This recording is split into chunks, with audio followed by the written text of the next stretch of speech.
intro. What's up, everybody? Good morning. We have been ready to go for ages around here, so it is wonderful that you guys are finally joining us. All right, well, things continue apace in the Middle East. It is absolute madness. Iran has hit at least 3 ships attempting to transit the Strait of Hormuz, and you can expect that to show up at the pump. Speaking of which, people in China are panic buying gas amid fears of an ongoing oil shortage due to the war in Iran. I, of course, first assumed that this was just absolutely fake news, but the more I dove into it, the more real it really does seem to be. So we'll get into that. Speaking of things that were hard to verify, rumors have been flying around about the U.S. and Israeli radar systems being completely knocked out. We're going to break down exactly what's true, what's not true. And a big question around the supreme leader has come up, especially when he is the only one that could turn off the Iranian decentralized military response.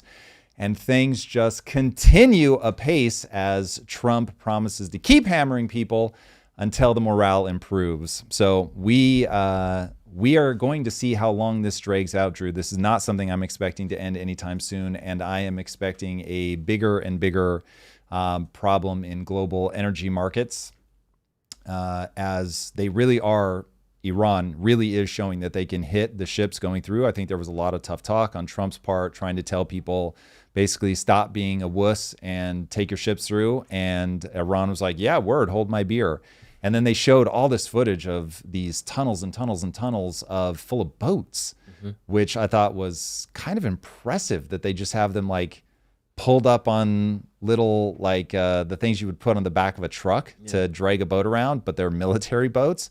They're small, obviously, but nonetheless, they can launch rockets from them. They look like a boat you would take to the lake with like a missile launcher. Exactly. Like, hey, everybody, like, come join. Oh, hold on a sec. I got to like let me just bomb shoot this boat real fast.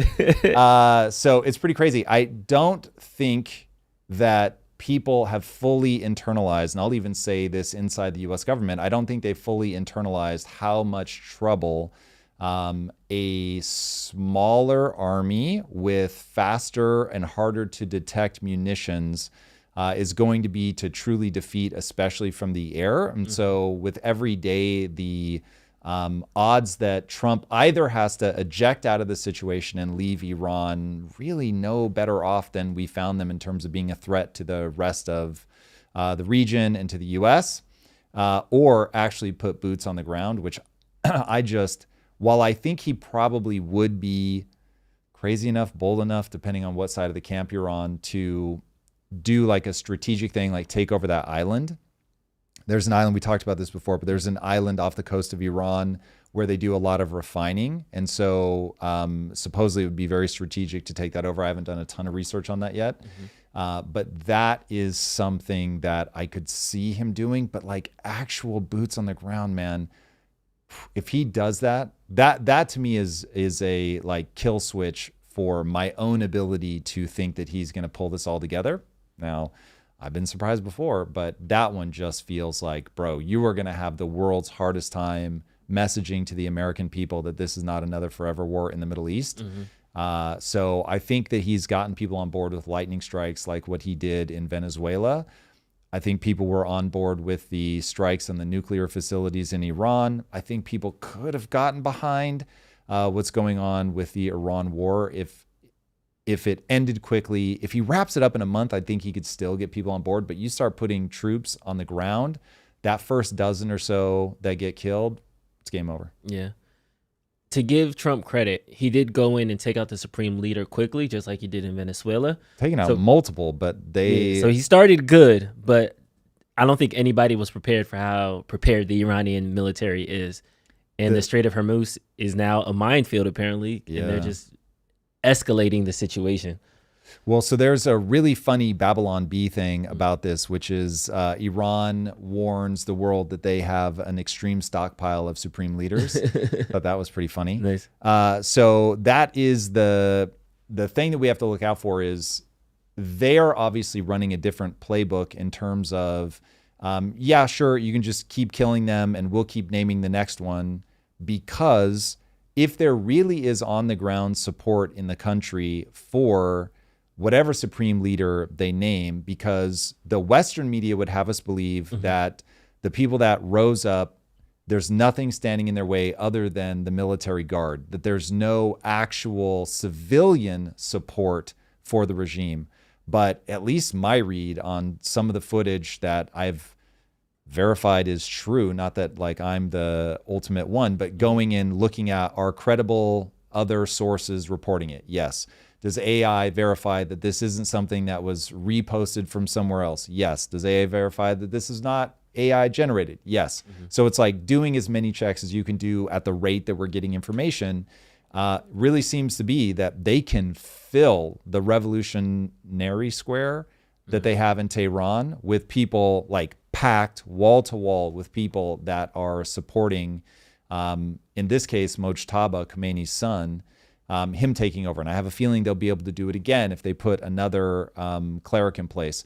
So if we can accept that like America is divided, Iran is divided, and yes, in America, you can get a bunch of people on the right that'll go and fill a gigantic space, and you can get a bunch of people on the left that'll go and fill that gigantic space. And depending on how you cover it, you're going to make it seem like America is all this or all that, or you could just show America is completely divided. You can tell whatever story you want because there is so much conflicting opinion in the US. I have a feeling that that's what we're seeing in Iran. As a reminder, they have 92 or 93 million people. Like, they are a big country. They're big geographically. They're big from a population standpoint. And so like anything, you're going to see a lot of difference of opinion. And so I think that's a big part of what we're seeing play out. And then one of the things that you and I were talking about before we started rolling, like the big theme right now is just how much propaganda, how much spin there is, how everybody's trying to control the narrative. And so I consider my job to be to look at everything from a first principles lens, to build everything up from cause and effect, to try to get beyond even my own bias. Obviously, I just want America to win. I'd rather we weren't in the conflict, but now that we are, then hey, let's win it. So I'm trying to check myself against that to find out what's really true. And so spending a lot of time looking at like what's going on with the radar, what's actually going on with oil. Are they showing, is the Iranian army showing that they really can choke out the Strait of Hormuz, all that stuff. There's real truth to this. Is not like a super clean thing. We're not just like, yay, we're winning. And so I think that is the important lens to look at all of this through. I think that's a great alley-oop. Let's break all these individual pieces down and really dive deep into it. So the first thing, Strait of Hormuz, Mr. Economic Lens, Tom Bilyeu himself has said this has been Iran's strategic hold. They've been trying to control this strait because this controls 20% of the oil supply. It goes through it. We have footage of ships being burned, so it's not an open strait that people could just pass by. It's not as open as we thought it was. Give us the breakdown on what's really going on and what's happening behind the strait. Yeah, from the beginning, the Strait of Hormuz is the area that everybody needs to pay attention to. And the world's oil supply literally just got choked a little harder as 3 ships that were attempting to cross the strait got attacked and damaged this morning. So this is happening in real time. This is not something that happened days ago. This is one of the heaviest days of attacks on shipping since the war in Iran began.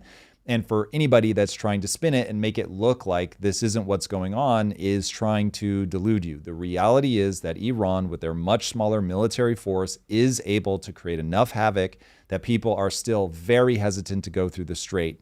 And the worst hit of the 3 ships was the Thai-flagged bulk carrier. It's operated by Precious Shipping. It was struck twice by unidentified weapons. They struck above the waterline. And the strike triggered explosions near the stern. In the engine room, fire broke out. There was like 20 crew members that had to evacuate the craft. 3 members, though, remain missing. And I don't know if that's just a bad head count or if 3 people actually got killed or went down with the ship. I have no idea. More will come on that later. A second vessel, the Star Gwyneth, a Marshall Islands flag bulk carrier owned by New York-listed Star Bulk, was also struck. They were struck off the coast of Dubai, which is crazy for anybody that has a mental map of Dubai as like this really safe place. We haven't been talking about this a lot, but Dubai's reputation is really getting shook by this. So there have been so many influencers and stuff that have moved over to Dubai that are painting this picture. And by the way, I've been there myself multiple times. When you're there, it just feels like a very beautiful, very safe place. And so for them to be getting struck, for headlines to be ships struck off the coast of Dubai, all of that is really beginning to chip away at Dubai's mystique of being this incredible place for capital. It's very safe, very beautiful. So it'll be interesting to see how they come out of this. Now, the ship that was struck off the coast of Dubai, it has a, a 2-meter hole in it. In the first cargo hold, damage was done to its ballast tanks as well. So that's causing the ship to list out in the water. The crew reported as being safe, thankfully. But man, you guys can expect oil prices to go up as a result of this. Oil prices were fluctuating pretty madly because, remember, traders going to trade. It's gambling. It is people betting. And so they hear something on the news and they rush to make a trade. So try not to steer just by these momentary flashes up or down. They're trading the news. And so this is people that think they're a little more clever than the next person, that they can move a little bit faster, but it's not necessarily a good indication of what's actually happening. So the markets are going to be bouncing around a lot. But when you look at direction of travel in terms of how things are headed in the Middle East, Trump has been saying that we're going to get the Strait open. He's been blustering a lot about, we're going to slap Iran around. It's going to be the craziest thing they've ever seen, all of that. But they're still able to get things in the Strait that are causing a problem. In fact, there was a third ship. This is a Japan flagged one, and it sustained minor hull damage. And while the crew is safe, again, you just don't need there to be a ton of damage to create the problem that we're seeing, because insurance carriers don't want to touch this stuff. Trump has promised to escort people, but he's been unable to do that. And now different countries are cutting deals directly with Iran to have their ships left alone. So now you're talking about people being able to build different alliances, and it is going to get weird, showing that Iran is not without cards to play here. Now, given the fact that the Strait of Hormuz carries roughly 20% of the world's oil and gas supply, it does not require a bunch of people to be dying for this to be massively impactful all around the world. Since the conflict began, traffic through the strait has dropped to effectively zero, and the group UKMTO has now logged 17 incidents so far affecting vessels in the Persian Gulf, Strait of Hormuz, and Gulf of Oman since the war began. So you've got 13 confirmed attacks, 4 suspicious activity reports, and just enough uncertainty to grind this all down to zero movement effectively. There's a little, but it's getting close enough to zero that expect that to be the top headline that's basically moving oil prices. Now, at least 7 seafarers have been killed across these incidents. Brent crude is up roughly 20% since the war started. Again, it's bouncing around a lot today. I think today we're sort of low to mid 90s, but I would expect that to go higher. We'll see how it actually plays out, but it would be more surprising to me if prices stayed the same or went down than it would be that they go up. To make things even more fun, by the way, Iran's military has issued a new threat today, warning that it's now given the green light to strike U.S. and Israeli economic targets in the region, including like bank branches. So they've urged people to stay a kilometer away from bank branches. And let us not forget that Iran has some seriously talented hackers. And so I'm sure they're working nonstop behind the scenes to try to break through different technological barriers as well to wreak havoc. So keep your eyes on that. The 31 autonomous IRGC provincial commands, which we're going to talk more about later. This is one of the specific things that I think people need to pay more attention to. So they include naval assets in Bushehr and the coastal provinces directly adjacent to the strait. So there's not even central command right now that needs to give a green light to these attacks. They're just going to happen randomly by these different provinces that are going to be, they will have made up their minds as to what they're going to attack before the supreme leader was even killed. So good luck hitting a kill switch. So even with a lot of bombs, like you can just try to bomb them into oblivion, but it's going to be very tough to stop when they're completely decentralized and they don't have to wait for any new commands. All right, we're already seeing this echo around. People are panic buying gas in several places across Asia. Again, we'll do a full rundown on that, but I don't see anything that's going to calm this down anytime soon. And then I want to daisy chain that with a tweet from OSINT Defender. They said U.S. intelligence has begun to see indications Iran is taking steps to deploy some of its 2,000 to 6,000 naval mines of Iranian, Chinese, and Russian origin into shipping lanes across the strait. So this seems like this is Iran's choke point, and they're going to take it. But let's play war games for a second. Take a step back. This is a strategic move. This is a smart thing to do if you're Iran and you want to defeat your enemy.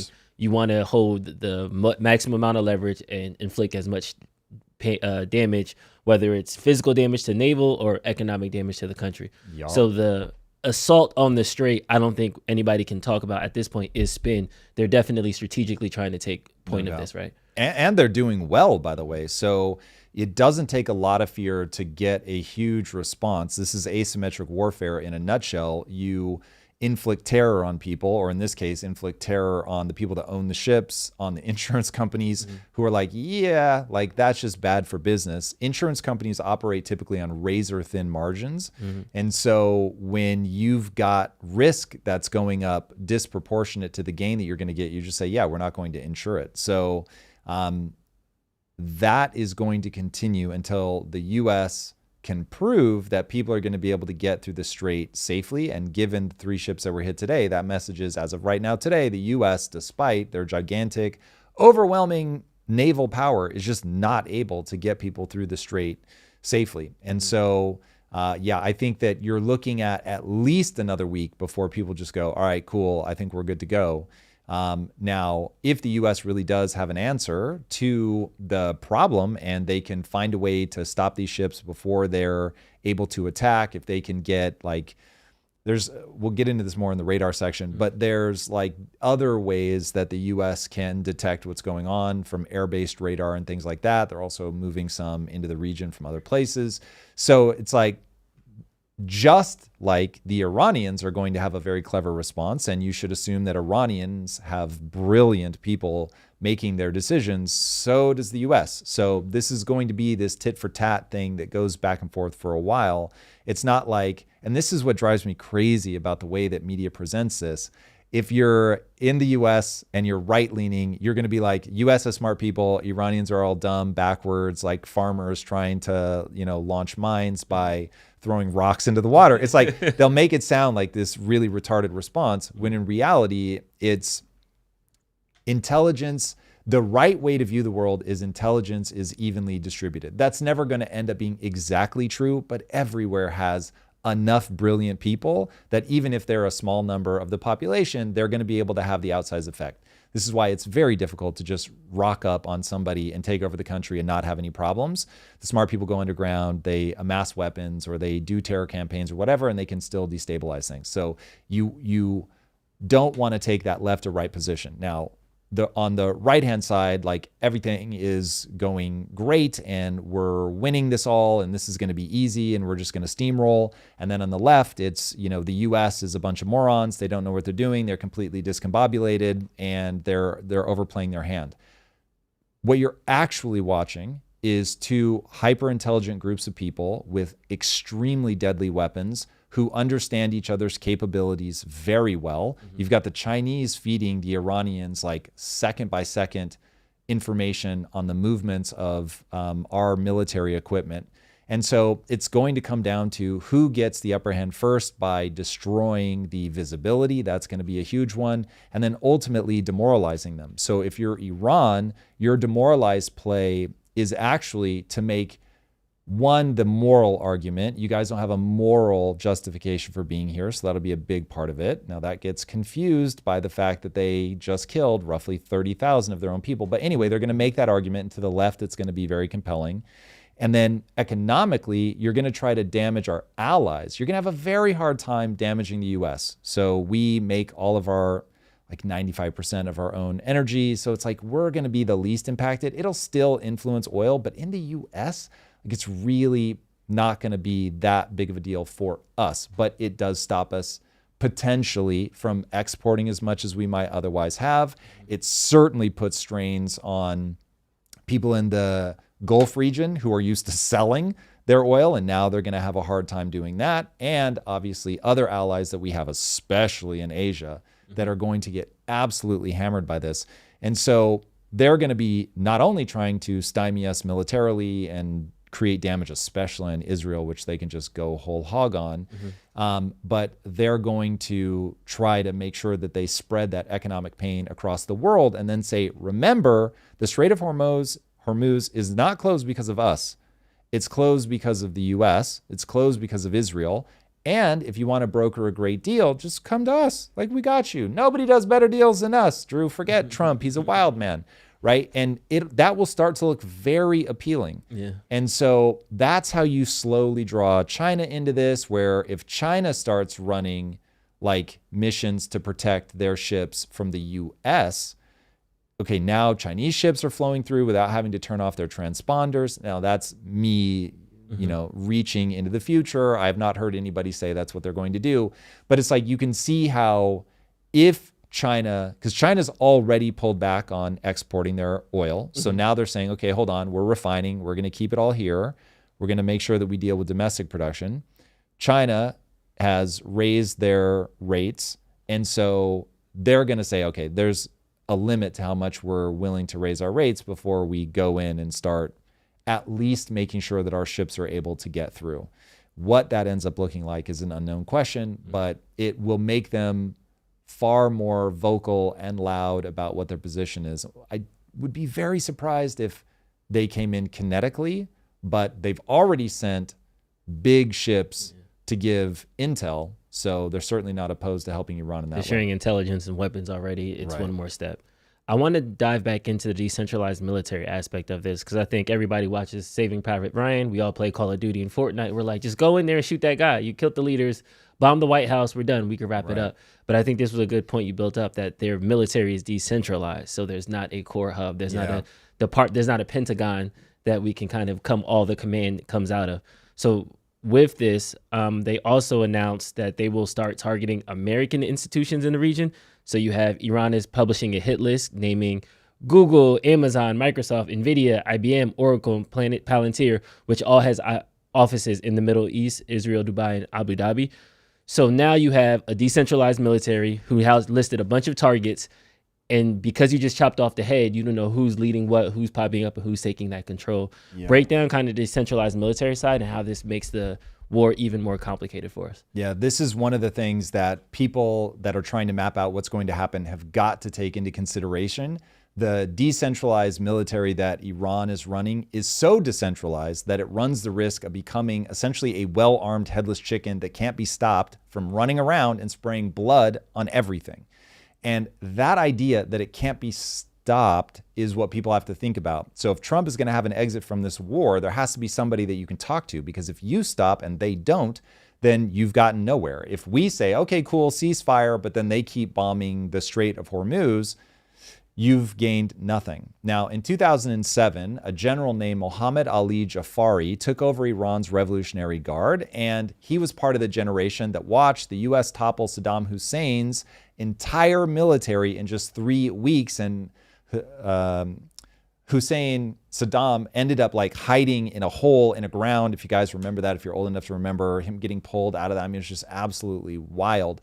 And so Jafari ends up walking away from watching all of that, deciding he's going to decentralize his army to avoid a potential decapitation from being something that could shut down the military. It's actually brilliant. Again, to Drew's point, like, whether you see them as the enemy or not, you want to be able to identify what they're doing that makes sense. And this is really quite brilliant if you want to make sure that you don't succumb to that problem. Now, it creates another problem for you, but it is very good at defending against a decapitation being able to stop you in your tracks. So Jafari ends up splitting the IRGC into 31 separate provincial commands, so one for every province in Iran. Each one got its own headquarters, its own weapons, its own fast boats, so that it could do these lightning quick attacks. They all have their own drones and their own missiles. And then critically, they have pre-authorized launch orders that don't require additional permission from above. That means kill as many supreme leaders as you want. And the only way that doing that is actually going to stop these attacks is because the will of the people to fight goes away. And then the people in the military are like, listen, I know I can, I have the authorization, but I can feel that things have turned against me. And that is The big question mark is whether the people that want to rise up and push back against the regime are actually big enough in number and still have the will, after 30,000 of them were slaughtered, to do that.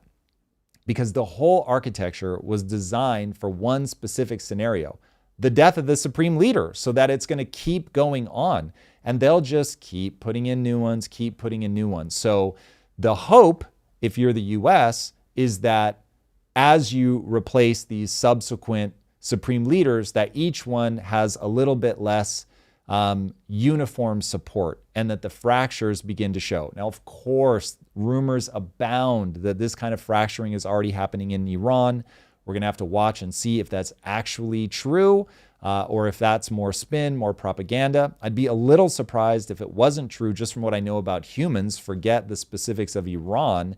It's just about, what do you know about humans? And think about leadership here in the US. There's a big difference between Trump and just somebody else, right? So Trump is going to have supporters that, say, J.D. Vance wouldn't have. So keep that in mind. My gut instinct is, as we go down, that it will split further and further until you get to the point where one cleric believes it should be him, it's not him, and then there are supporters of that guy. And so that's the kind of scenario that could still play out, even in a decapitation scenario where the army is continuing to do its thing. I'm getting too excited over here, Drew.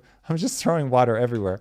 All right. Thank you. Now, part of what makes the situation so deadly is the Iran's constitution gives the supreme leader, and only the supreme leader, command over the armed forces. So even though they have a president, the president can't countermand a provincial commander. Parliament can't revoke firing authority once it's been given. Only the supreme leader can turn off the war machine. And the new supreme leader, Mojtaba Khomeini, this is Khomeini's son, is reportedly in critical condition and on a ventilator somewhere in an ICU under heavy protection. Now, I want to be very clear. These reports are unverified, but they've been swirling for a while now. And every day that passes where we don't see or hear from him, the rumors obviously gain a little bit more credibility, because nothing would bolster the Iranian regime supporting people more than him making a message, even if it's from an underground bunker somewhere, to make a message telling the people, that they're going to do this, that, or the other. So it is very surprising that we're not seeing more of that. Now, right now, there may not be anyone that can hit the kill switch on the war from the Iranian side. And so that's something that the U.S. Strategic Command needs to take into consideration. And again, that's by design. The 31 command, like the commanders, these guys are, viewing them as being in chaos would be the wrong move. Viewing them as rogue would be the wrong move. They are doing literally what they've been told to do. This is the structure. Fight independently with whatever you have access to for as long as it takes, without waiting for any more instructions to come.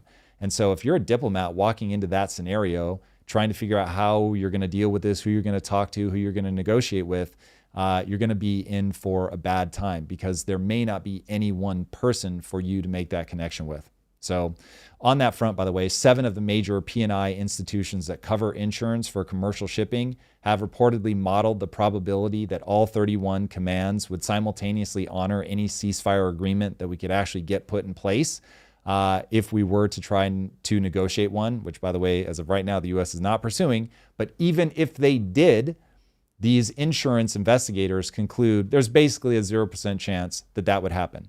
So the scenario that you have right now is that well-armed headless chicken that's running around just blowing whatever up that it can. And so this is going to be much harder to certainly negotiate a ceasefire, and it may be impossible to prosecute entirely from the air. We're about to find out. I ran a poll. I ran a poll on YouTube, and it said, "What's your thoughts on the war?"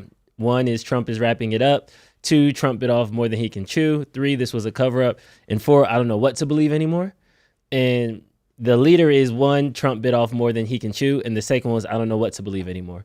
So it seems like after that reporting, this headless, faceless, monstrous army now, I'm starting to figure out this might have been more than we thought. This isn't people in bandanas and T-shirts like we were when we went to Afghanistan and Iraq. This is a well-armed and prepared militia. It seemed like they've been waiting for this war, and we kind of got baited into it.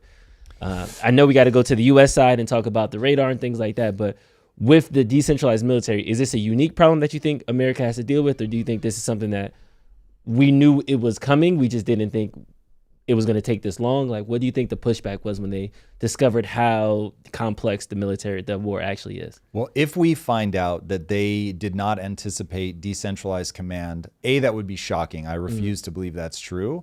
And B, that would make them like capital R retards, because this is exactly what we saw in Iraq. It was completely decentralized. This is what you see in Afghanistan. This is how Afghanistan has been able to, quote unquote, bankrupt empires time after time, is it's a bunch of guys armed in caves. And so you try to go deal with that, and each one just does their own thing.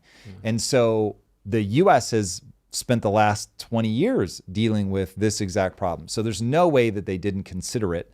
What will be interesting to watch play out is whether Trump had any sense of what does this look like as we try to exit, because he mapped out what would happen in Venezuela so well. There's no way he didn't come out of that a little bit cocky.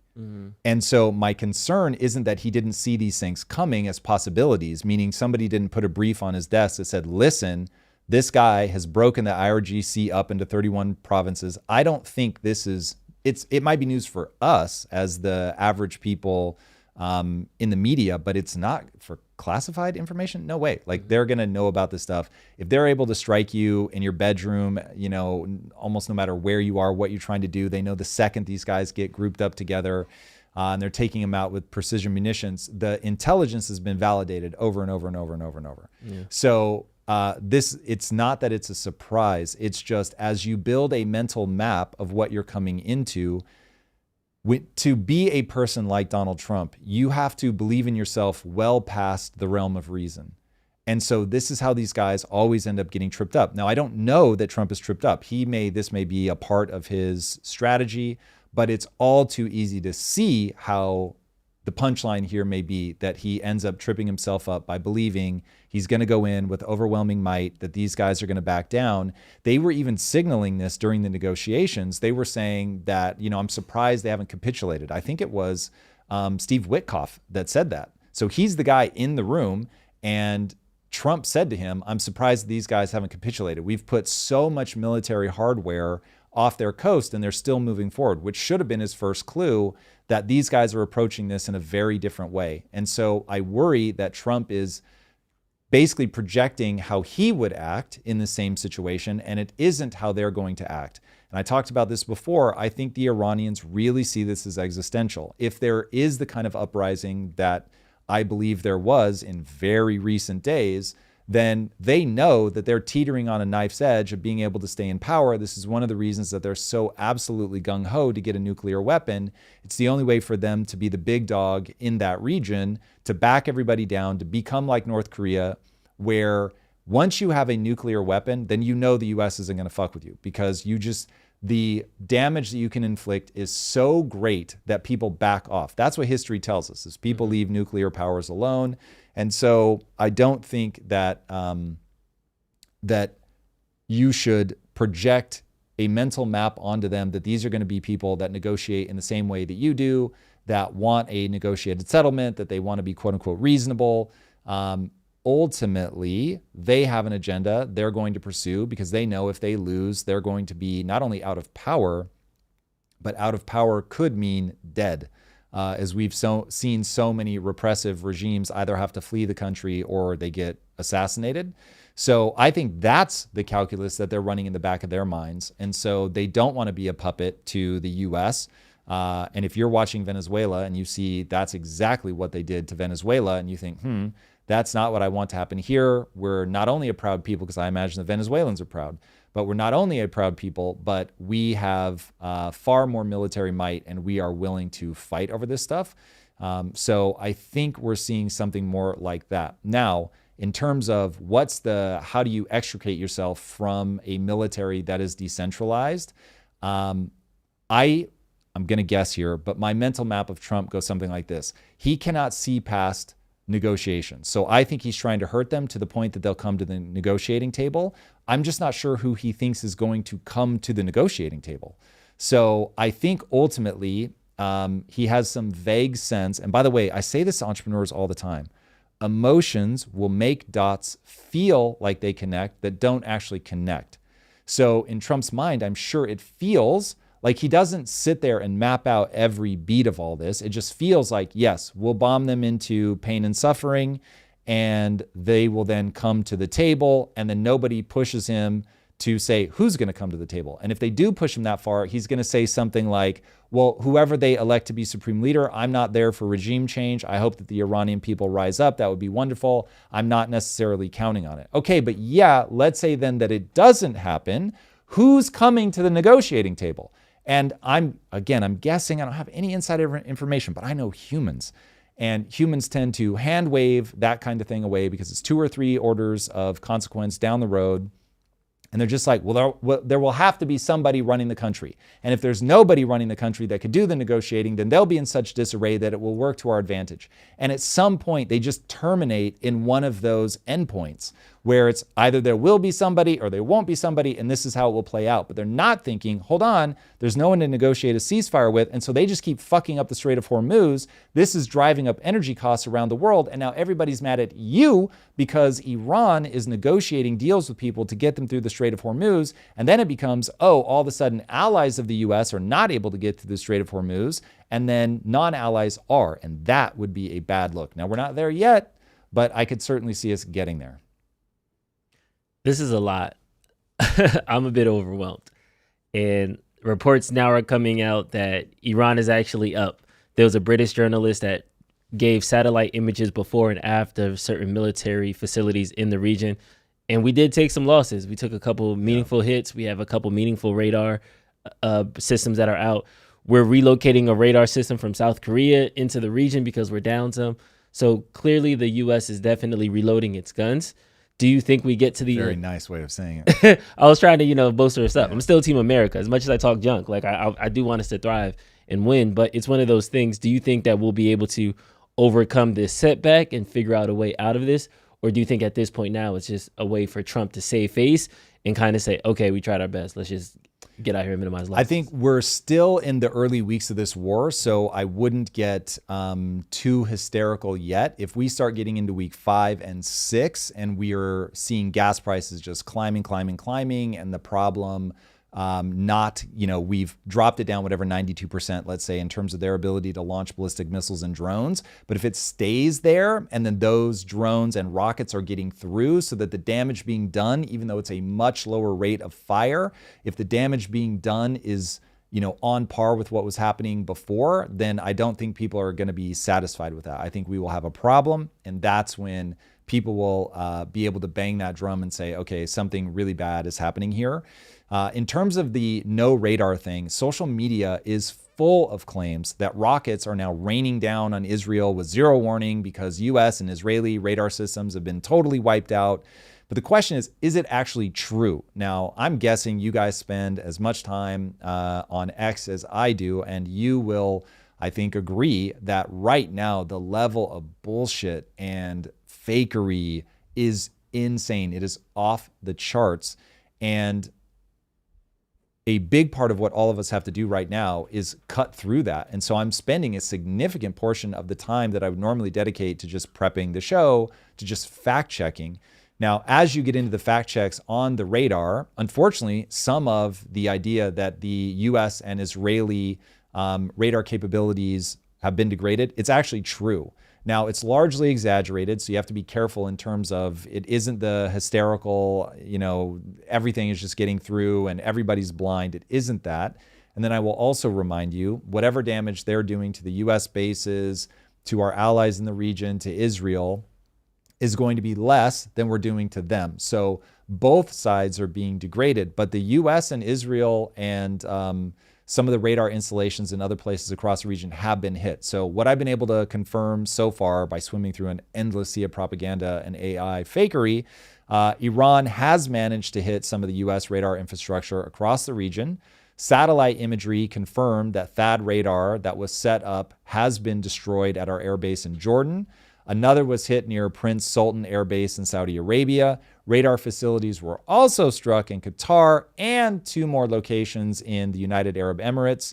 The James Martin Center for Non-Proliferation Studies confirmed the Qatar damage by looking at satellite analysis, so we're pretty convinced that that is real. Now, of course, the U.S. Is staying pretty mum, but they haven't denied any of this. And if it were just patently untrue, I think they would rush out to say that. So the fact that they're not denying it, I'm taking to mean that these reports really are accurate. Now, CNN calculated the replacement cost for one destroyed THAAD radar system alone would be just under $500 million. So these hits ain't coming cheap, man. Iranian ballistic missiles have started landing inside of Israel. There are many confirmed impact sites in various locations and coming from multiple verified reporting services. So that also seems to be legitimate. Missiles with cluster warheads have also been used, and those are much harder to defend against.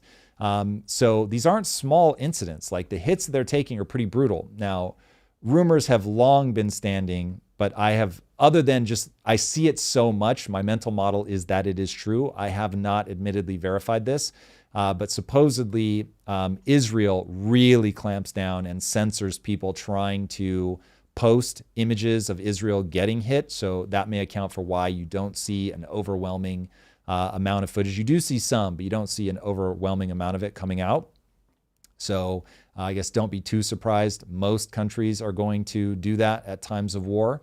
The most significant protective failure that I could actually verify happened on March 9th.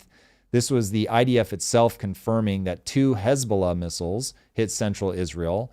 Now, there are claims that these missiles were launched without any warning sirens sounding ahead of time and without any attempts at interception because they were just blind to it. That part is a little less clear, but that certainly rings true given that we know that there have been degraded radar capabilities. So I'm not super surprised if that ends up being true. The IDF has called the strikes an isolated failure. That seems pretty unlikely to me. If by isolated you mean that the radar that had been taken out now can be exploited over and over and over, yes, it's isolated to the radar that has been damaged. I think over time it'll become clear exactly how isolated that is, though I expect more to be able to make their way through. The U.S. regional radar losses have already degraded early warning coverage for the broader Gulf theater. That is definitely for sure. So more problems, I think, are expected to be on the horizon, and that certainly explains why the U.S. is dismantling their THAAD system in South Korea. Presumably, they're going to be transporting that straight to the Middle East to fill some of those gaps. Now, keep in mind that the current THAAD radar losses in Jordan, Qatar, and the UAE are not Israel's domestic air defense network. So the Iron Dome that people are thinking about, that's not the only thing that they have. David's Sling and Arrow continue to operate on separate Israeli-based radar systems.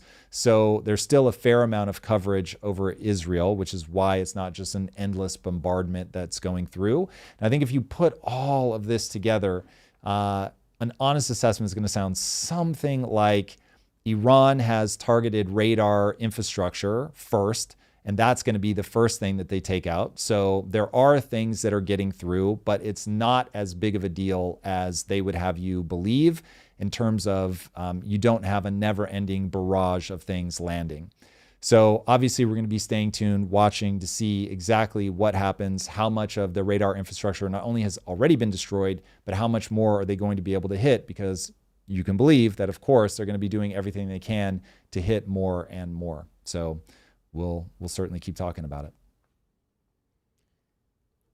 Radar, decentralized military. We talked about the Strait of Hormuz.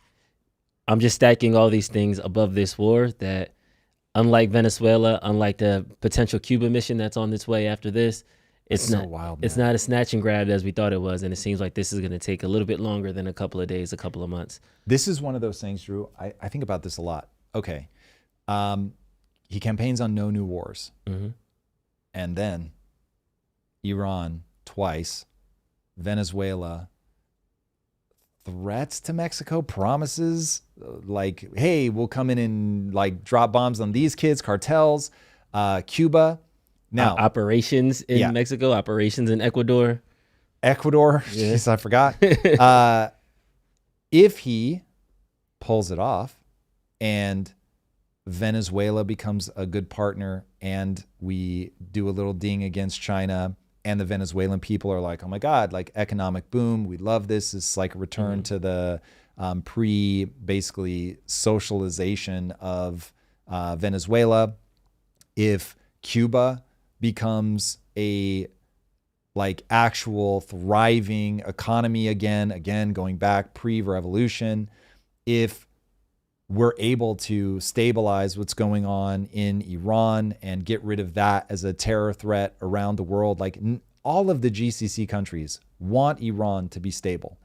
And if the people that are on the side of, this is just my naked bias, that are on the side of good in that country, that want to see people thriving, if they rise up and take over, whether they end up being like officially pro-America or they're just like trying to create a thriving situation that is not terror-based, and they completely defund Hamas and Hezbollah, like if all of that happens on Trump's watch,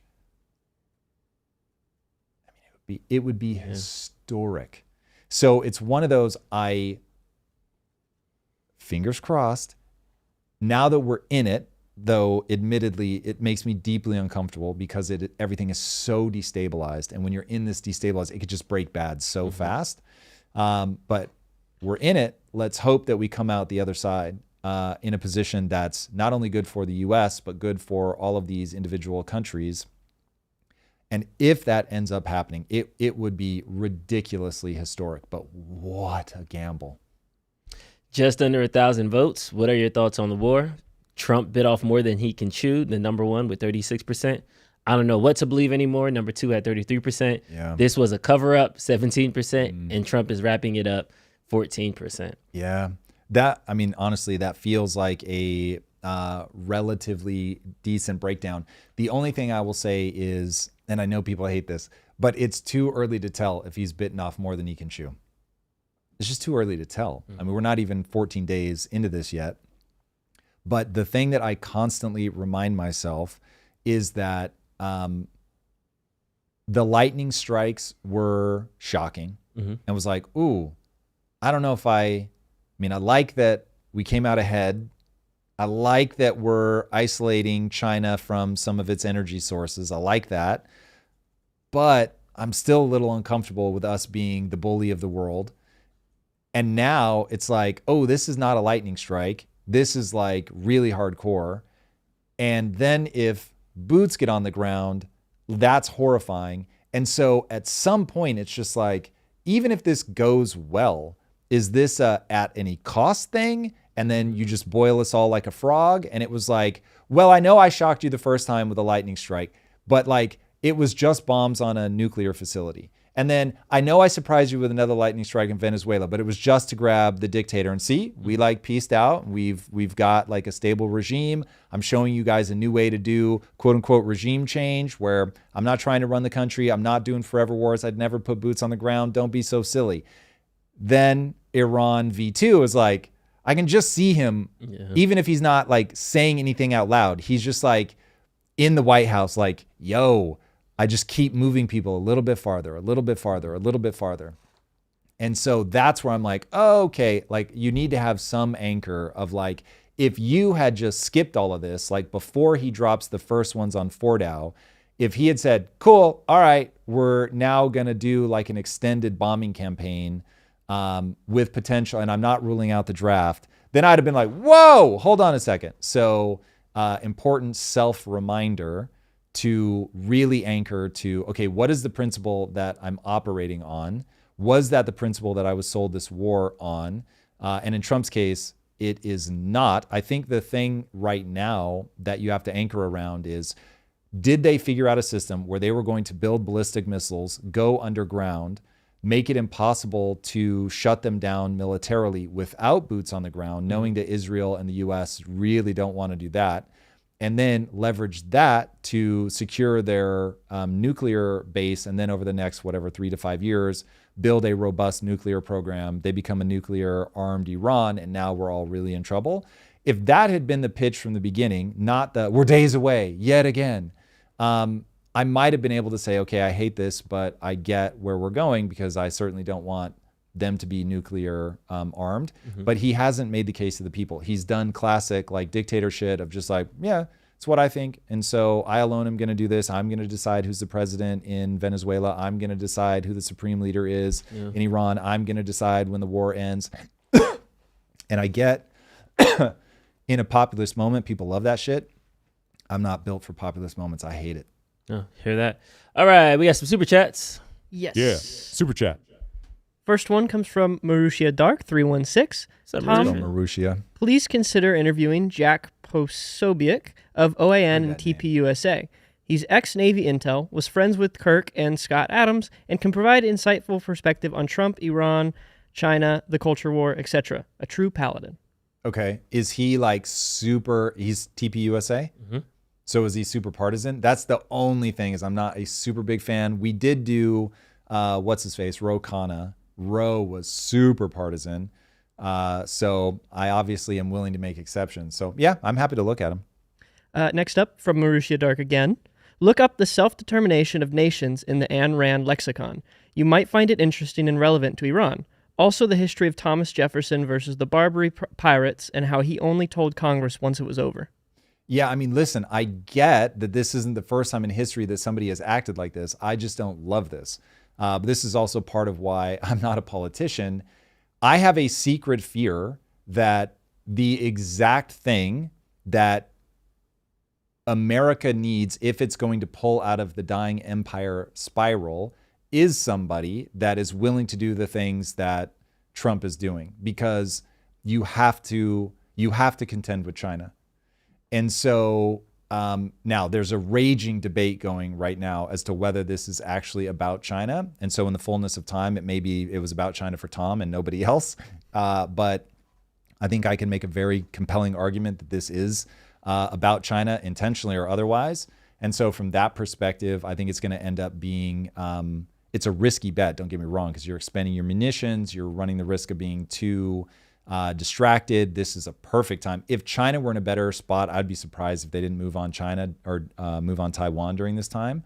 Thankfully, they're, I think, struggling enough economically and Xi is purging the shit out of his military. So I think right now that's not going to happen. But it is a dangerous gambit. However, I think that you have to do something. And given that we still have the strongest military, the strongest economy, that if you're going to make a play, you have to do it now. And I really do feel like America is pulling itself in two directions.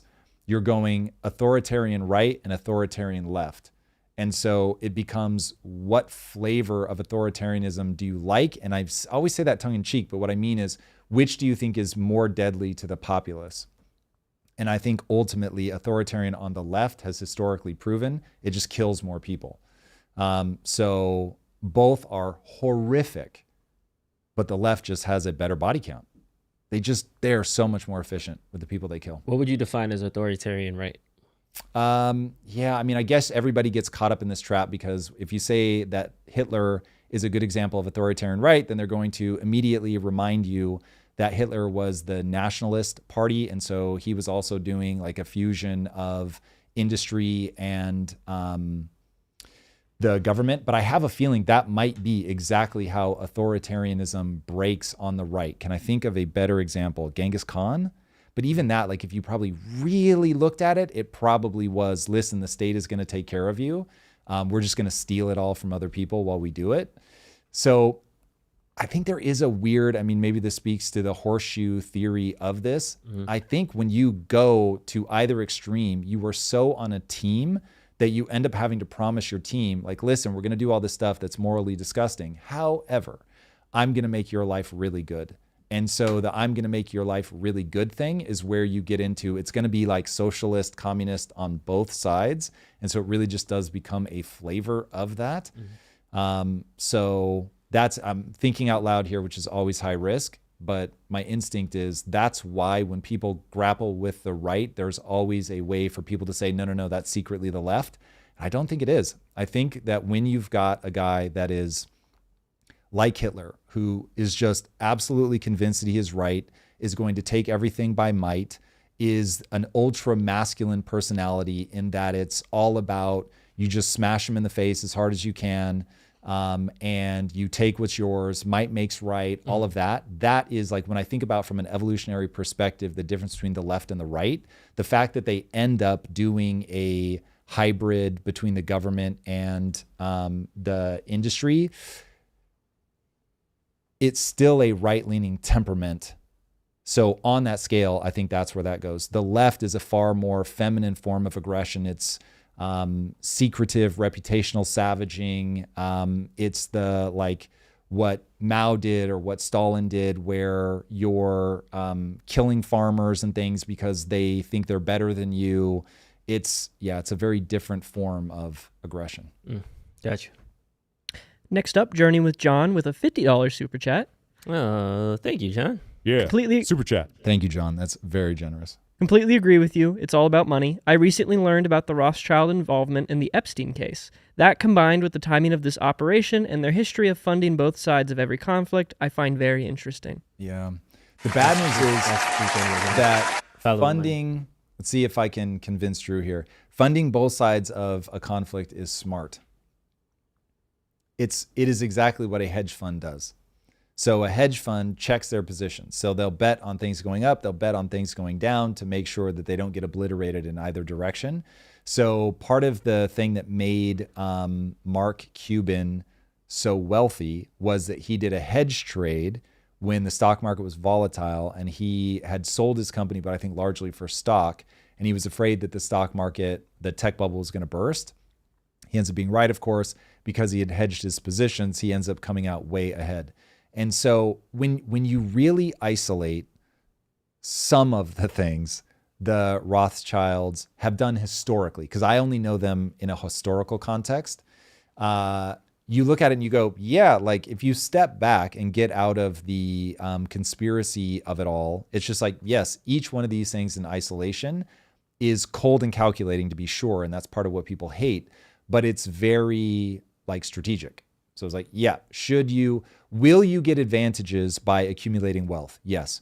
Will you get advantages by having partners that are regionally diversified so that no one region can take down the conglomerate? Yes. Will you be advantaged by having very tight relationships with politicians? Yes. Are politicians motivated maybe primarily by money? Yes. So as you build these relationships, will you use money and access to do it? Yes.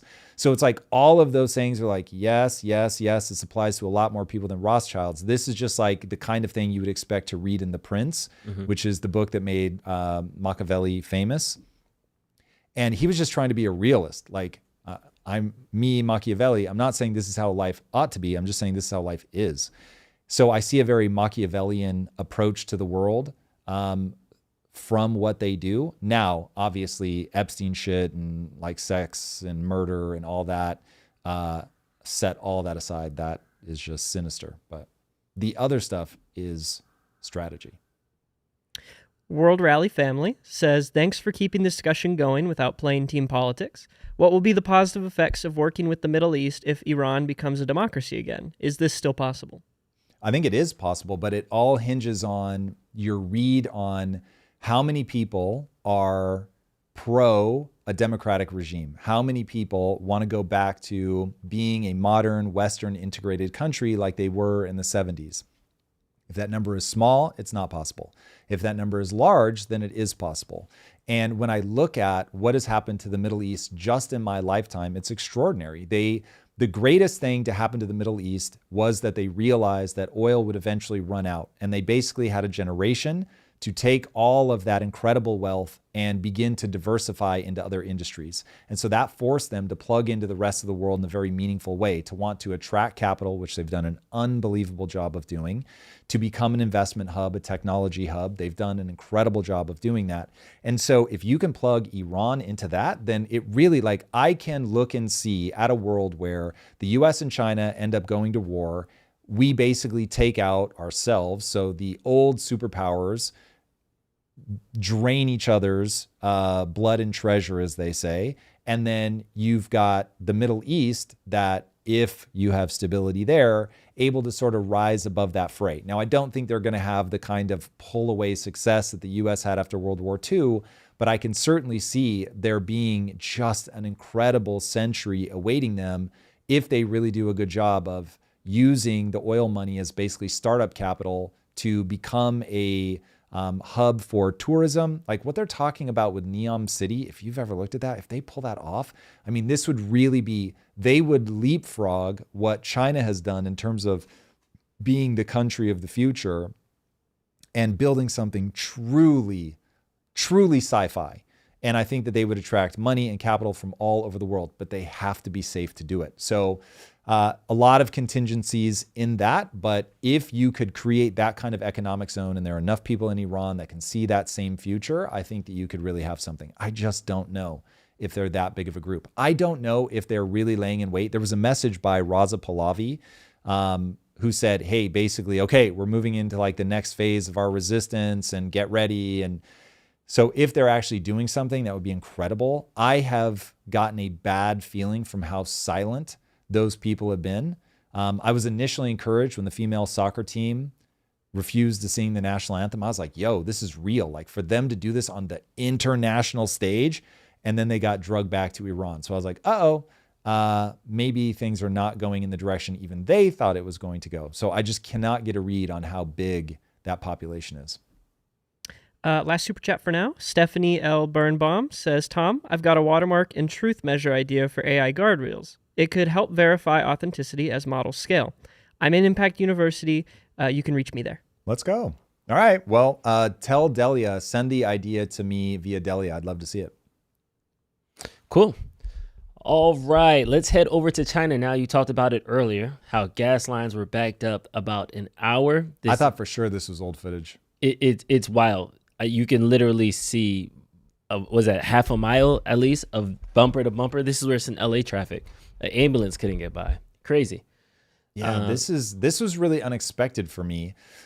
China's oil situation is really getting crazy. It feels very early for it to have this kind of reaction, but Chinese people are panic buying gas as the government implements its largest price hike in years, which is pretty crazy that that's how prices work in China. The government just says, hey, here's what the new price is going to be. And there are videos all over Chinese social media showing classic panic buying behavior triggered by a deadline. So the government said, we're going to raise it at exactly midnight on whatever, yesterday, I think, and fears of ongoing shortages, which for everything that we've talked about today are obviously very founded, with the Strait of Hormuz continuing to be closed for the foreseeable future, as far as I can tell. Now, the hike, ironically, only amounts to about $4 per tank of gas, but runs like this are common, which was shocking to me. I looked all this up. They're common for this kind of rise. So especially in the age of social media where fears can spread rapidly and become self-reinforcing, it's once you get that change where people are like, wait, is this the first of many? Like, what's this going to be? Boom, you tell them that they've got a deadline and they just go crazy. And then they start posting about it on social. And then people are like, oh my God, this is really happening. And so then they are like, I better get gas as well. It's wild. So this certainly is not just a routine price tweak. So there is that. But nonetheless, I found it pretty surprising. China's National Development and Reform Commission adjusts fuel prices every 10 working days based on international crude prices. And this one jumped by plus 695 yuan per ton of gasoline and 670 yuan per ton of diesel. And that's the sharpest jump in years. The last time it jumped this hard was March of 22. So people saw the headlines calling it the largest jump in years. They rushed out to lock and load at the old rate, basically. Now, the increase took effect at midnight on March 9th, local time. Announcements like this reliably spark these last-minute rushes, exactly as we're seeing reported by the Chinese state media. So if they're letting it out, you know it's real. And various international outlets have also been covering it. So this one really seems, between what's coming out from state-sponsored and Douyin, which is the Chinese TikTok, all these lines really are real. This was one where I raced to be like, all right, Grok, is this all just AI footage or is this something old? But nope, global oil surged past $100 a barrel and people freaked out. So it's come back down. At least when we started the live today, it was like 92, yeah, 93, it dropped something under. like that. It dropped under 90 at this point. Oh, damn. Okay, so going down. the market is more optimistic than I. We'll see. So as we started talking about at the start of the war, China has told their own domestic refiners that they need to halt exports. This is a pretty important response. They reacted quickly when this all happened. So they want to prioritize their domestic needs. Now, drivers, especially commercial drivers like taxi drivers, delivery vans, trucks, those guys, for obvious reasons, their entire livelihood is tied up in gas and gas prices. So it's no surprise that they would rush in and make sure that they get a full tank before this becomes not just a price hike, but actual potential shortages.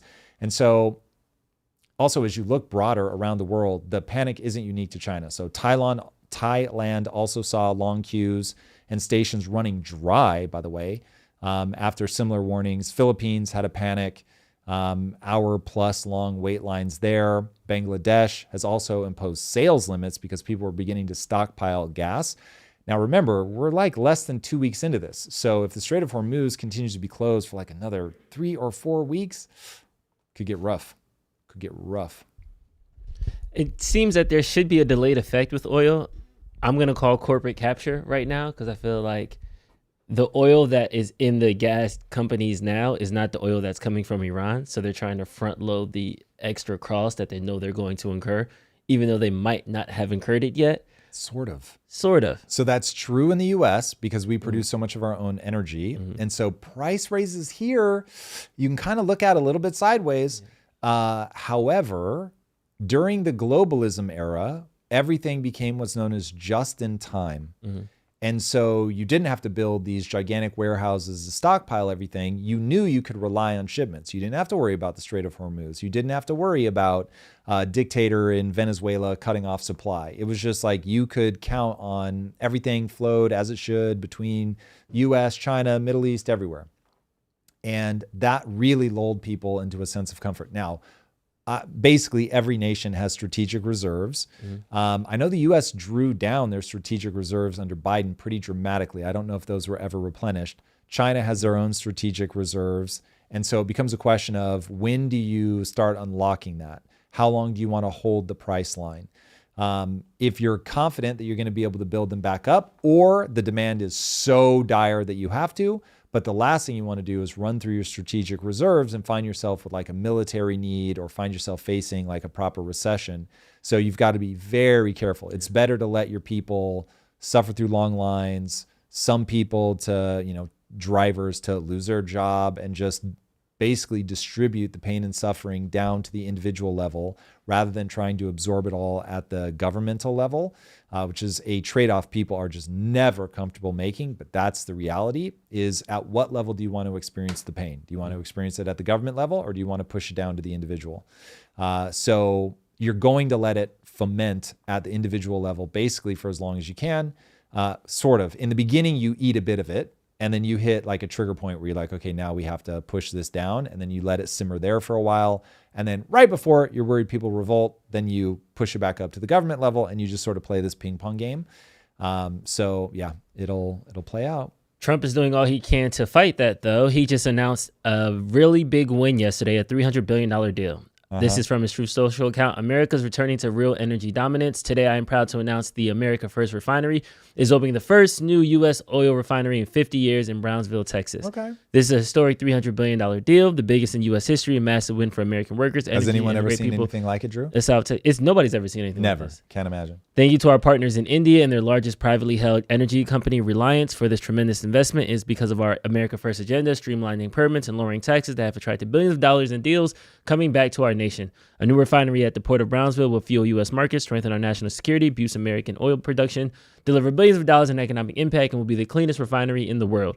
It will power global exports and bring thousands of long overdue jobs and growth to a region that deserves it. This is what American energy dominance looks like. As always, America first.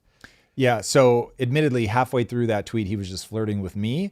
Lowering regulations, creating jobs, all of that stuff is awesome. Now, in terms of efficiency of production and things like that, I'd be curious to know if we stopped doing it because we didn't have the right refineries, if we stopped doing it purely for environmental reasons, like what the reasoning is there. And I don't know the history of It's definitely with the EPA rollbacks. There was a lot of EPA rollbacks that opened up domestic energy production. So now that's why you kind of flip the switch with because my thing is, listen, it's going to happen somewhere in the world. So we're really not escaping much from an environmental hazard perspective. Also, environmental hazards are very important. People should absolutely pay attention to them. Climate change is very real. It just isn't at the catastrophe level that people would want you to believe. When you've got even Bill Gates reversing his tune on that, I think that we can all agree that it's a big deal. It should be paid attention to, but it shouldn't be your number one primary driver. And so focusing on harnessing the energy of the sun, I mean, which is exactly what China is doing, by the way, which the thing that I will say in China's defense is they're moving away from oil as fast as they can, orders of magnitude faster than any other country that I know of on planet Earth. And it is just a fact of literal matter that the sun makes up like 99.99998% of all the matter in the universe, in the solar system. And so for us, it's like, what are you going to burn on Earth that's going to match what's falling on the Earth coming from the sun? I mean, it's just so minuscule when you think about the plant matter on Earth or the oil under the ground, you know, old dinosaur bones, old plants that you're going to extract as oil. It's nothing compared to if you could just get good at capturing the sun. So we should be focused on that. We should be racing towards that in the same way that China is. We should be reducing our dependence on oil and the need to do all of that. But while we do that transition, we should be making sure that we're energy independent. And if that means spinning up oil refineries so that we're not reliant on the Middle East, way better situation. If that makes us an energy exporter, it's creating jobs, great. It's not my favorite kind of manufacturing to bring back to the US, but I'll take it. Yeah. All right, I got some quick hits for us to jump around and cover. There's been a lot of news stories that happen. First off, we have to talk about the CNN thing. So CNN originally tweeted two passengers. Right, hold on, you got to set up what this is about, though. I kind of want to like. You just wanted to read it? Yeah, so they figure it out? Yes, because it sounds like a pleasant story at the beginning. Two Pennsylvania teenagers crossed into New York City Saturday morning for what could have been a normal day, enjoying the city during abnormally warm weather. But in less than an hour, their lives would be drastically changed as the pair would be arrested for throwing homemade bombs during an anti-Muslim protest outside of Mayor Zoran Mamdani's home. Here's what we know so far. This was their write-up about the domestic terrorist attack that happened in New York. This is crazy, man. Wild. Listen, the example that people give, and I think it is a phenomenal one, is this is like writing about 9/11. Whatever, 7 hijackers or however many there were enjoying a wonderful warm day in September in the city when suddenly their lives were changed as they crashed planes into a building. It's like, what are you doing? Now they've done a retraction, but even in the retraction, they were still like downplaying. The bomb didn't go off, but if it had, the kids of their own admission said we were hoping to kill more people than they killed in the Boston City bombing. So they have detonated the explosive devices, so they know they were real. Mm-hmm. And these kids were trying to kill people. And so like to frame it like that is just this is so gross and so ridiculous. And the fact that this kind of stuff works, the reason that I wanted to cover this is I just want to remind everybody, you guys are being spun all the time. Even I am making word choices all the time. Everybody is trying to lock you in their frame of reference. Now, boy, am I doing a lot of work to try to make sure that my frame of reference is tied to reality, which I think is the highest utility thing to do versus a narrative. But goodness gracious, like this kind of thing is so ridiculous that I can't believe how naked it's become, the just blatant manipulation. Yeah. And so just remember, your favorite politician is doing this to you. It isn't just the people that you hate. CNN retraction said a post regarding the two individuals arrested for throwing homemade bombs outside of New York City's Mayor Zoran Mamdani's home failed to reflect the gravity of the incident, thereby breaching the editorial standards we require for all our reporting. It has therefore been deleted. Go off the air. Like, they're so wild. That was a nice way to say I messed up. That's a nice way of saying we manipulate you. We don't want you to know it. Even this retraction is further manipulation and downplay. Next up on Quick Hits, President Trump has appointed Erika Kirk to the U.S. Air Force leadership. Erika Kirk will advise, the Air Force on issues affecting the academy. Wait, what? And I think this is a perfectly timed Kanye meme. What the fuck does she know about the Air Force? What the fuck does she know about the Air Force? Does she know something about the Air Force? Hold on. Is this like... If I say something, I'm anti-Semitic, so I can't comment on it. Can I give you a pass? I don't know. I feel like I can. The non-existent pass that I have to give, I'm giving. I literally don't understand. So what's the messaging around this? Why are they? Literally the full story. She's brought on as an advisor to the Air Force leadership to help support the next wave. If somebody in the chat has a better Is it about recruitment? Like they're looking at her and saying, okay, this is somebody that really knows how to recruit. And so we want to get some of that juju on the Air Force? I think it's optics, because I think Charlie Kirk was supposed to get the role, right? That I don't know if he was supposed to get the role. Yeah. Okay, but I'll ask the same question about Charlie Kirk. Why would Charlie Kirk be advising the Air Force? I don't understand. So listen, there might be if we're saying, hold on, like these guys are so good at recruiting, you have no idea. We want them to teach us their ways. I totally get it. I've been brought in to help countless YouTube channels on how to grow. So I don't know anything about their vertical, but I know about YouTube. So it's like, if she understands how to recruit and that's what this is about, then just message it. But this is from Fox News. Okay. President Trump appoints Erika Kirk to serve on the U.S. Air Force Academy Board of Visitors, taking the position her late husband Charlie was slated to hold before he was assassinated in September. Now Erika joins a panel that oversees moral, discipline, curriculum, and fiscal affairs at the Academy. Okay. Morale, discipline, curriculum. All right. It seems weird. I don't expect this to be universally liked, but whatever. Next on the quick hits, we were talking about this before we roll. YouTube surpassed Disney, Paramount, Warner Brothers in 2025 in ad revenue. Not those three individually combined. YouTube alone has more ad revenue than Disney, Paramount, and Warner Brothers Discovery. No one should be surprised by this. It's officially the largest media company in the world. Bro, they are so powerful. People don't understand. Like, YouTube has become a part of the fabric of people's everyday life. It's the one thing where no matter how, my mom fucks with YouTube. And then if I like run into somebody's kids and I'm like, oh, like, you know, what do you watch? The odds of them saying YouTube are basically 100%. Mm-hmm. The odds of them saying TikTok is high, but YouTube is basically 100%. Like, it is just where people go to watch, you know, their whatever influencer. And the cool thing about YouTube is it can be anything, man. Mm-hmm. Like, when I look at it, it is startling. If you go and type in millennial gaming review, you're going to go into a universe. If you type in like kids gaming, the universe is so different. It is the same thing, gaming, influencers in gaming. But when I say that they are night and day different, it is wild, but it's all on the same platform. And that is the brilliance of YouTube, is it is infinite TV channels that every niche is so deep and so specific. It's crazy. So yeah, YouTube, you can expect to be here for a long time. But like we were talking about before we started rolling, nothing is forever. I ended up grabbing the meme of this next headline. I forgot the actual headline because you know me, I'm here for the jokes. Drew's meme first. Yes, I'm always meme first. French women cheat at such a level that paternity tests are illegal. Because how it would destroy the French society if they were held accountable for their action. No way. That can't be true. This is a framing. This is a framing, so that's why it's funny. But France did ban paternity testing. That can't be true. I'm telling you, I just can't find the actual article because I was laughing at these. Which one for I need a fact check.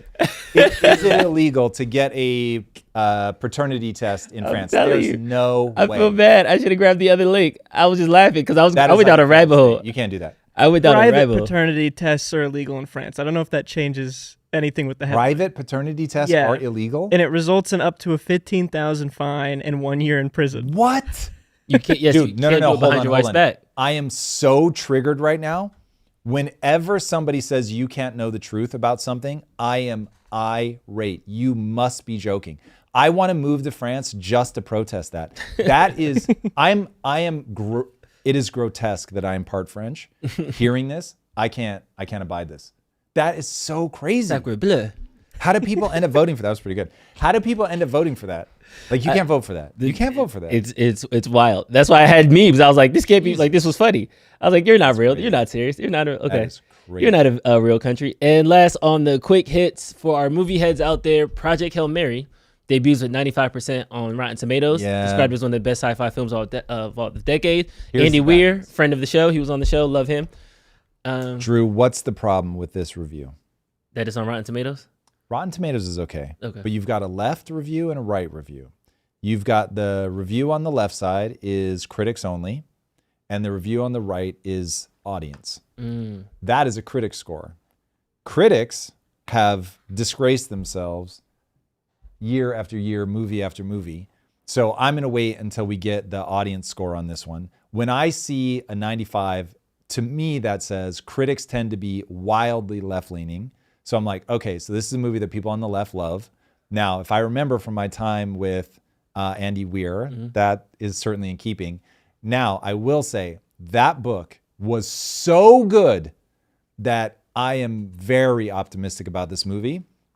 The book was phenomenal. If you at all like sci-fi, and it's very light sci-fi to be honest, even though he's talking to a big bug, but it's so good. That book was written so well, man. Cheers to Andy Weir. He is absolutely brilliant.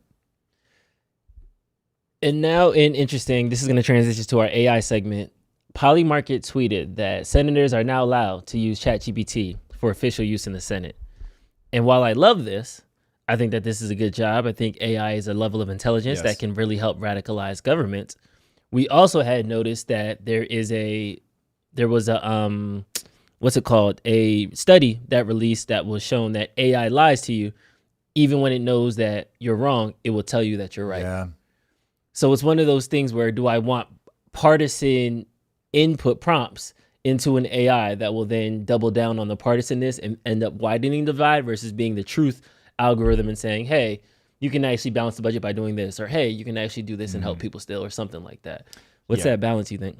If you're using AI, you need to understand that your AI has an agenda and it is doing its best to manipulate you. So be very careful. Now, do I think that AI should be used in government? I think it should be mandated that people use AI in government.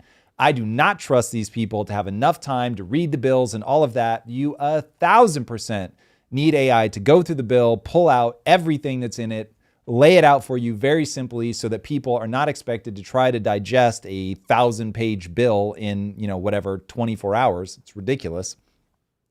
AI is intelligence. Now, it does not mean that you get to forego using your own brain. You should be leveraging AI to build up from first principles, figuring out what is true, figuring out what the cause and effect is, understanding how something works. When you use AI for that, in fact, shout out to the person that before we started, we do watch the comments before we start, and somebody was like, hey, tell Tom that the deep dives are great. First of all, thank you for that. I appreciate it. Now, I use AI to write those. I would never be able to write them at that pace without AI. But what I'm doing with AI is saying, hey, here is a topic. This is my hypothesis. I want to know if this is true or not. I will often do battle with AI for hours just trying to establish, okay, this is what's actually true. This is the part that you think that's wrong. This is the part that you're thinking that's probably right. And then I start building it, asking questions, pushing back, saying, okay, what about this? Finding disconfirming evidence, stating something, and then asking it, okay, what are the best people that think this idea is stupid? What do they think? If you use AI like that, it is incredible.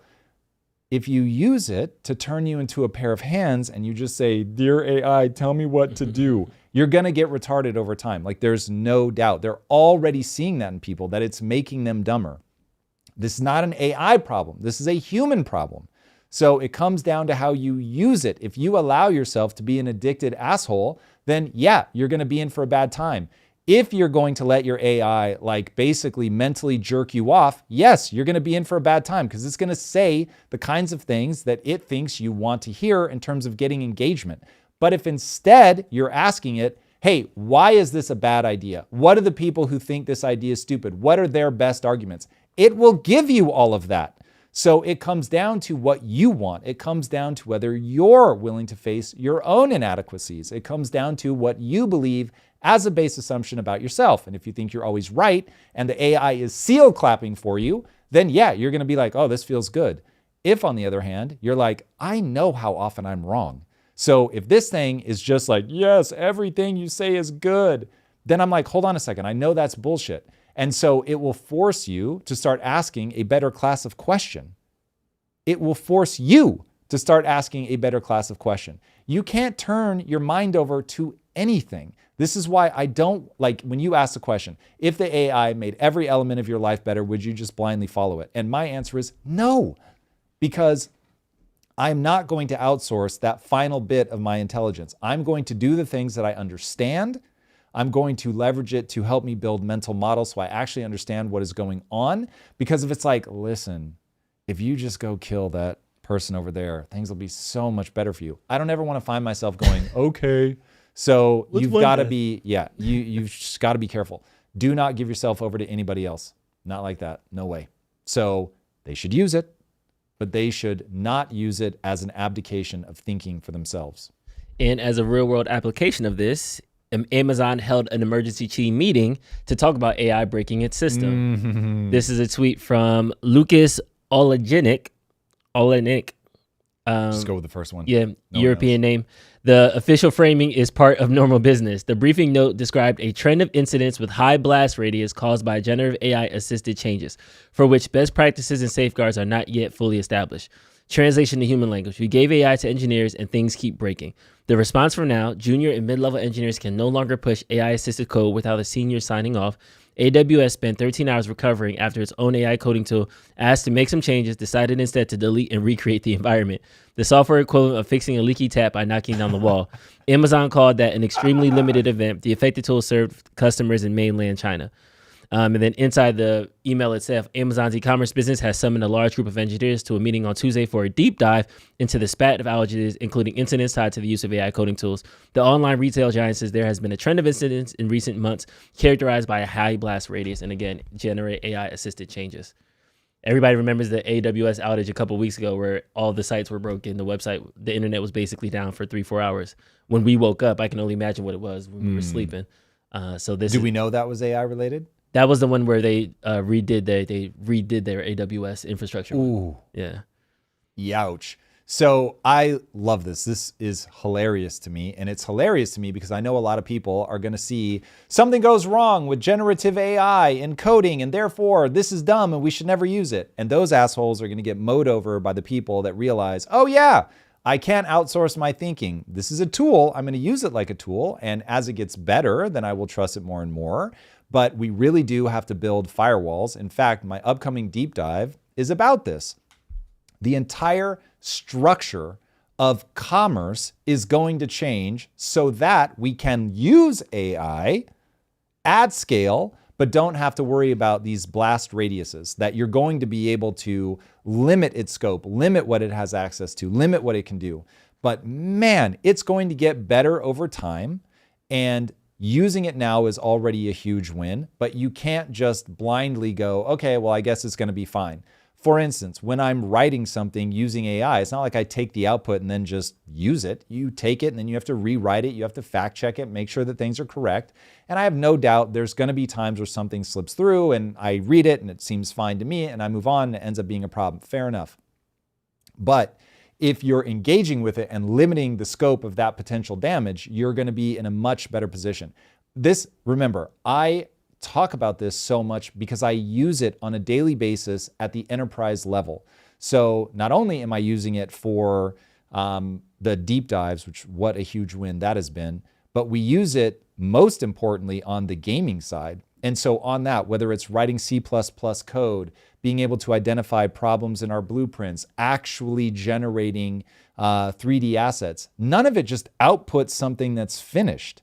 It outputs something that, say, is 80% of the way there, that breaks under weird circumstances and you have to go figure that out.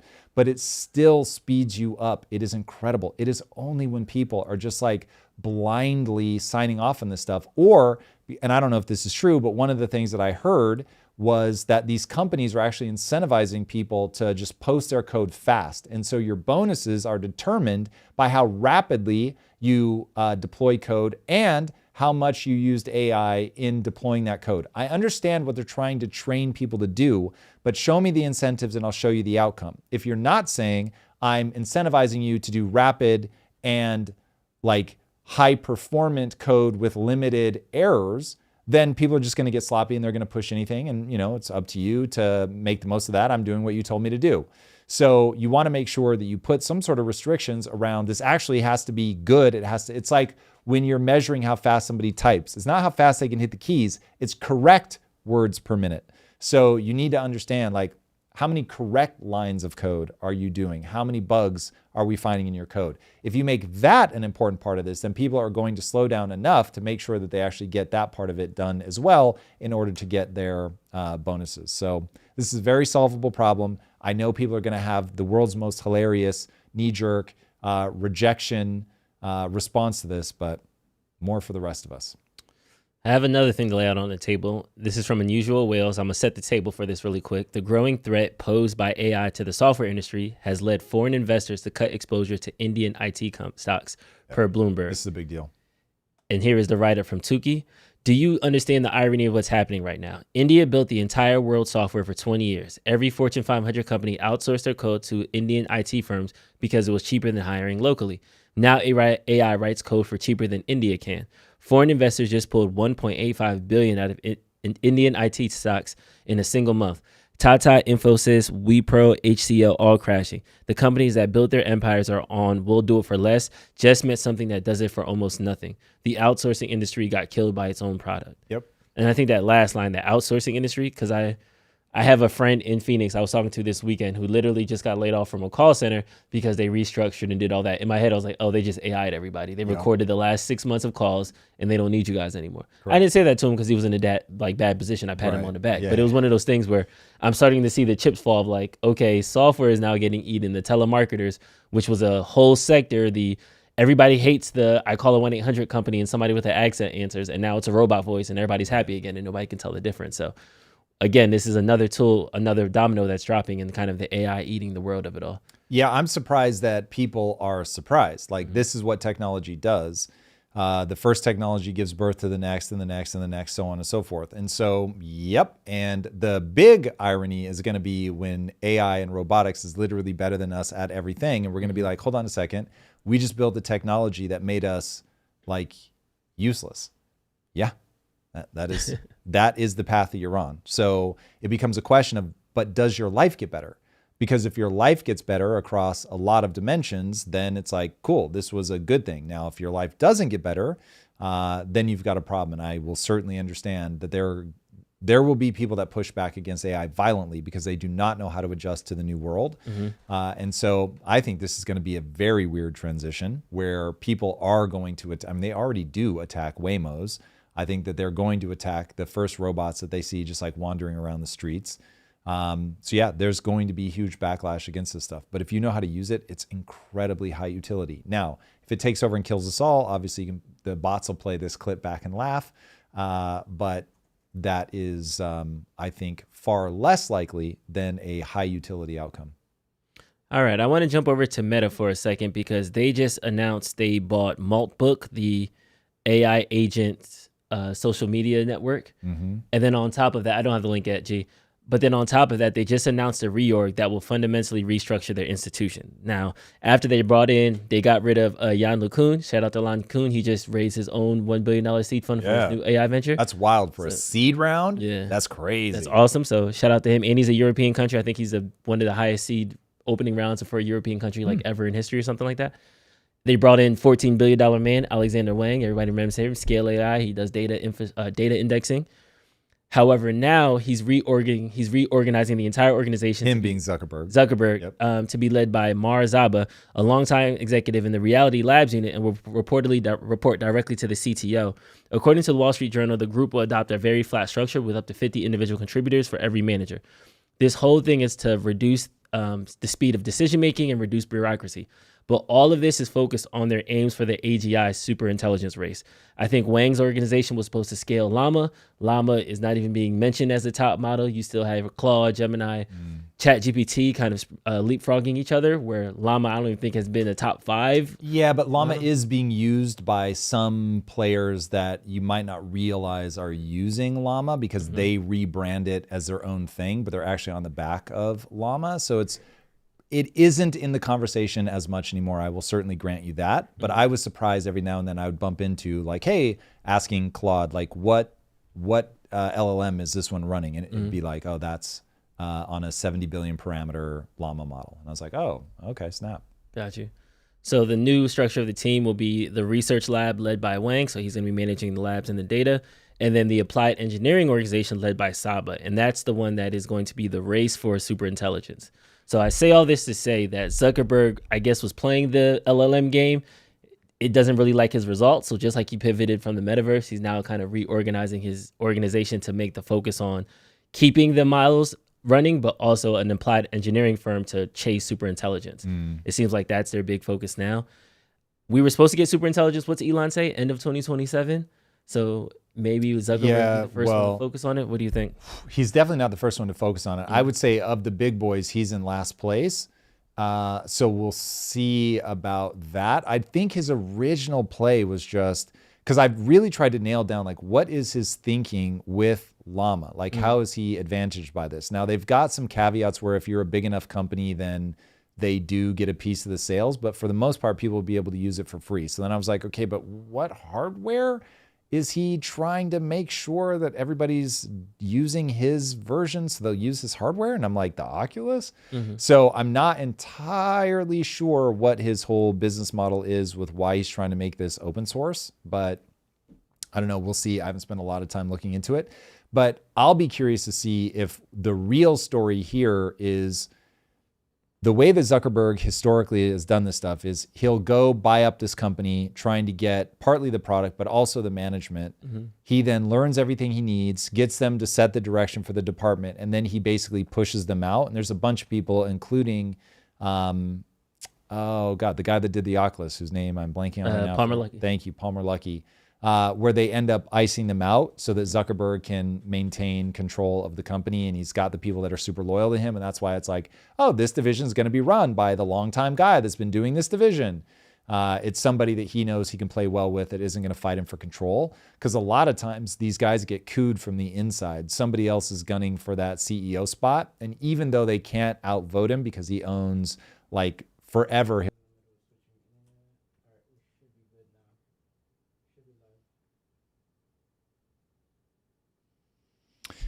Okay, I think we are back. Sorry about that, boys and girls. All right. AI got us. AI or Mossad, we're not sure which, but one of us said something that we shouldn't have said, and so they came and got us. We saw they've been swatted, hit by a drone. Mossad got them. AI got them. Blame me. Mason. Poor Mason's now caught up in this. Mason got us. So, all right, here we are, everybody. Sorry about that. Technical difficulties, but we are back. We were talking about AI's progression, and if AI never did another inch of progression, what would happen to the world? It's enough to radically change the world of atoms that, I forgot who said that famously, Mark Andreessen or somebody that, or Peter Thiel. Technically, I think it's electrons, but yeah. Or electrons, yeah. Because you're moving things, physical things around. Yeah. Yes, that's the part that I don't think people understand. Like they act like, oh, AI is really no big deal. It's going to hit a ceiling. And I'm just like, hold on a second. If you just deploy what already exists, this is going to echo through everything. Take the commerce discussion that we were having. When you look at the way that that structure is going to change, when you look at how somebody's just going to be in a chat and be like, buy me one of these things. Now imagine that everybody in the world is going to have to figure out how do you make sure that the AI recommends you. That is already going to shift power away from search engines into AI. The fact that, think about how much social media impacted kids growing up. That's going to be a big deal. When I think about the jobs market, oh my God, like the jobs market is going to just continue to be this completely restructuring blob. And by the way, 5 of the last 9 months have been down months in the jobs market. Now, I think that's both AI and just you've been in a stealth recession for a year and they've tried to move the numbers around as much as they could, only to finally run out of ways to like re-slice the numbers or just straight lie. But they did another revision down. So it's absolute insanity. That I think is going to continue at pace. Just what AI allows you to do, you can be far more efficient with less. And especially in the realm of coding, it's crazy. And then I don't think people expected white collar workers to be the ones that were going to get just absolutely hammered by all of this. So that's going to cause shakeups in the way that people structure companies. In fact, I mean, I don't think I've even talked about this. So now I teach entrepreneurs, which by the way, if you've ever thought about starting a company, join Zero to Founder. I teach people how to do this. But one of the things that I'm talking about and have been now for probably 8 months is I completely changed the way that I explain how to structure a company. And so this is one of those things that just, I saw that I myself was changing the way that I structure impact theory. And it took a while for me to really formalize why I was doing what I was doing. And basically, to understand it in an oversimplified nutshell, the age of managers is over. Now people are so able to do so much with AI that you basically want people who primarily do. They may have a few people under them that they manage, but managing is maybe 10 or 20% of what they do. The rest of the time, they're just doing the thing. And so the way that I reduced the staffing at the company was to move away from a management layer and go entirely into people actually do a thing. There's obviously a lot of collaboration. There might even be a slight reporting structure. But for the most part, it's like people that are doing the thing rather than people that are overseeing the people doing the thing. That is going to continue to echo out, even if AI never gets better. And that alone is going to take 3 or 4 years to work its way through the entire global labor force. So, and that shift, if that's all AI ever did, it would still be one of the biggest changes since the Industrial Revolution. Yeah, and a lot of people are still even waiting for it to catch up. So we shall see. I want to jump over to domestic news now, and especially in economics. There was a new report from Federal Reserve data from January 2026, and it shows that 55% and older hold 73.7% of U.S. wealth, driven by real estate gains, stock growth, and their large cohort size. They also account for 45.3% of consumer spending, the highest in nearly 30 years. Discussions highlight generational tensions over housing and opportunity, with economists noting typical life cycle patterns in a coming $124 trillion wealth transfer to millennials and Gen Z by 2048. Damn. Yeah, so the economy continues to be fucked. That's the punchline here. You have a K-shaped economy, boys and girls. I hope you're enjoying it. And the bad news is all the things that you're doing to address it are wrong and they won't work. And so we are right now on a crash course with people figuring out that socialism does not work. It does not solve the problems that you want it to solve. And we're going to have to rediscover through endless pain and suffering that the only way to climb back out of this hole is through fiscal discipline, some approximation of sound money. You don't have to get rid of the Fed, though I would like you to, but you do have to have pre-1970s fiscal discipline. There's just no two ways about it. So yeah, if you want to know how you survive as an individual, which is where I have all the hope in the world, there you've got an opportunity to win. It becomes all about one very simple idea. Everything in your life is a reflection of your choices.